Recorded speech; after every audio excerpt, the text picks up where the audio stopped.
Good morning, everyone, and welcome to episode 42 of Builders Talk, and it will be the last one for this year. We're fast approaching, tools down in the building industry. Most builders will be downing tools either in the next few days or they might have already. I've seen so many opting to take longer shutdowns than usual, with some going through till beginning of February. So lucky them, and everyone deserves a break. It's been a tough year, a long year, and a very stressful year. So much has happened in the industry and most other business industries as well. Every industry has not been, affected in this last 12 months. We've all had a lot to deal with different situations. And I guess if you thought 12 months ago you would deal with what you had in the last 12 months, you would never have imagined that what you have been dealing with has never happened before, and you wouldn't think that it would have happened to us. I spoke last week about my word for 2022 being evolve, and the evolution of ourselves and our businesses coming into 2022. And I believe we all have evolved to some extent over the last 2 years, and we need to keep evolving. What are you going to consider over the Christmas shutdown period? What are you going to change in your business or in your life or your lifestyle? I was listening to a podcast yesterday from Dan Kennedy, and he was talking about being productive. And I'm not sure about you, but the last 12 months, I've not felt very productive in our business. I know I have been, but things have just felt out of control and overwhelming. And I know that it's been due to unprecedented times in the industry, but I feel like my calendar has never been fuller. But we did not really take on any additional workload building-wise in our business. When the Home Builder Grant was offered by the government this time last year, me and my husband made the decision, even though we had the opportunity to not take on any more building contracts than we normally would, as we knew that our business didn't have the capacity in the current structure that it had to get the work done. And we didn't want to have to deal with that situation if it came up and we weren't able to get mostly the labour. Obviously, we weren't really up to date with all the material delays and industry shortages that we would have had to have dealt with up to this 12 months. But we knew that we didn't have the workforce available to do the work if we took on more contracts than we normally do. So I was trying to work out, why was I feeling like they had not been productive in getting through the work that was in front of us, because we didn't really have any more workload than what we normally do. But I was talking to a prospective client yesterday, and they asked what was our capacity to start. And I explained to them, even though we've been busy, they had to wait a fair while for them to get their plans done for us to present to them. We could start their home, as soon as the plans had come out of engineering and we had the building approval. So I guess it wasn't that due to the amount of homes that we had on the ground or to start, but just from the sheer volume of administration and office work that was being generated from the current building construction conditions. All of the rescheduling of building timelines due to the unavailability of materials or delays by subcontractors, all material delays, being tied up, that the subcontractors are being tied up in other projects, taking longer and not getting to our projects as quickly. The sourcing of products that needed to be replaced due to unavailability. Producing the paperwork in relation to these types of changes. Every change needs to be documented, plans updated, clients signing on variations. Even if it wasn't a variation that was a monetary value, just because they've changed specifications in our business, we still get them to sign off to say that they're swapping one product for another. So when if something comes back later on, we'll go, well, you were aware of the change. It wasn't like you were. Here's the paperwork that you signed, and we have a record then on file of that happening. Plans being resent to all the relevant trades, liaising with clients to get products reselected.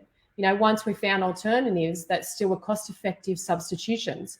So we spent a lot of time just chasing up different suppliers and pricing.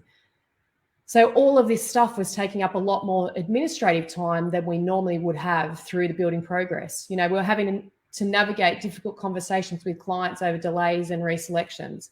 And most of our clients have been great, as they now know the situations we're dealing with, as it's been more publicised. But at the beginning of the year, people weren't really aware of the issues. So as the years moved on, we've adapted and we've evolved and we've got used to some of the things that are happening in the industry. So people are being a little less jumpy to when something changes in their building, I guess, situation. But every time we have to communicate another delay or issue to the clients, their patience and their stress levels get a little bit more built up. And I understand from their perspective, they want to have a timeline.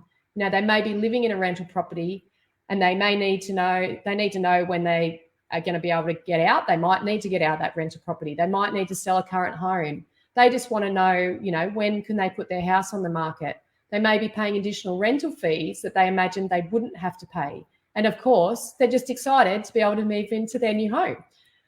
So this all got me thinking, how can I evolve my business to better handle these situations?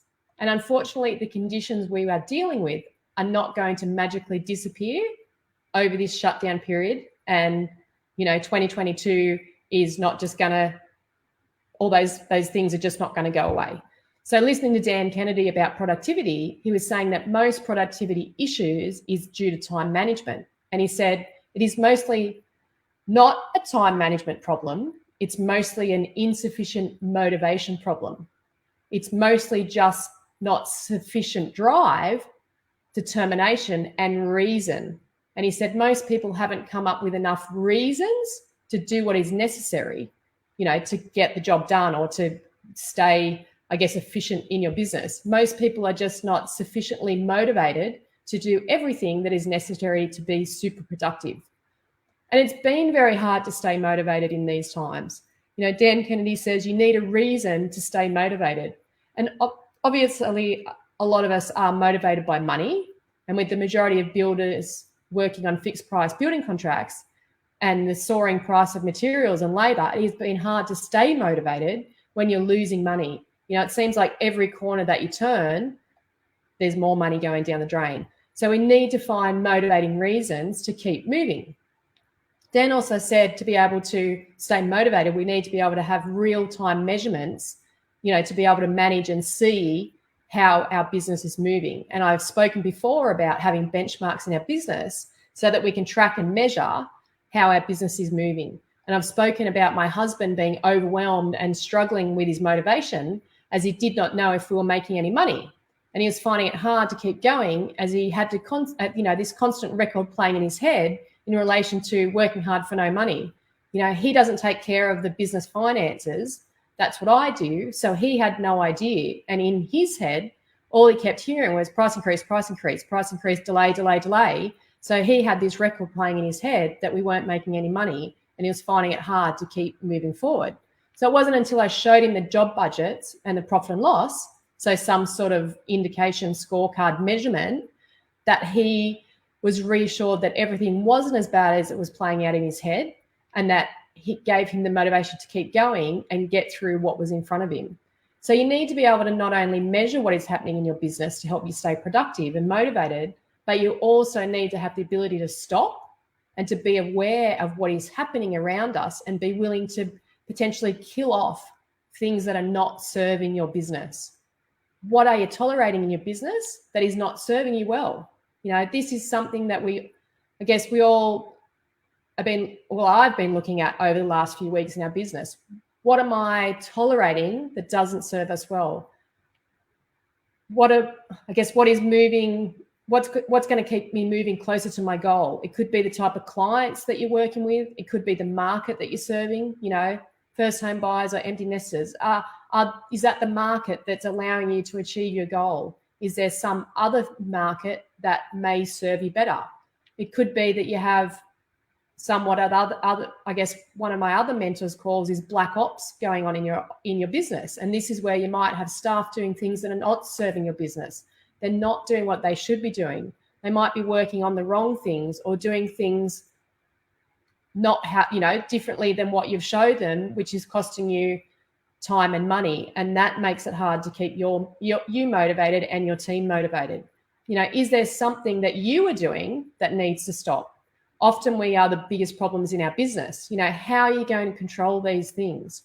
You want to start the new year off with maximum productivity and the best attitude so that you can be productive. So make some decisions on who you want around you. You know, what is going to serve you in the new year? You just want to start. You want to start and you want to keep moving. And I'll share my plans with you for the new year in our business.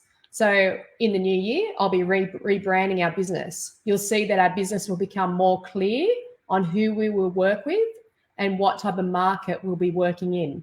I'll be evolving our business to match the current working conditions and ensure we stay efficient. I'll be shifting to ensure we're on the front foot with our clients, being more proactive rather than being reactive to the situations that are in front of us. The current year we've mostly been reactive. We've not, encountered a lot of the issues that we've been dealing with in the last year. So we had no other option than to be reactive. But we need to take more control of our business. Don't let yourself become enslaved to the business. Make the pivots necessary so that you don't slip, backwards. And not everything has to be in order. We've learnt to run by a schedule, a critical timeline. When we're building our houses, it runs to a schedule and a timeline. But we need to maybe start looking and thinking outside of the box. There's never been a better time for people to be accepting of new ways, new technologies, and ways of doing business. So make sure you embrace it.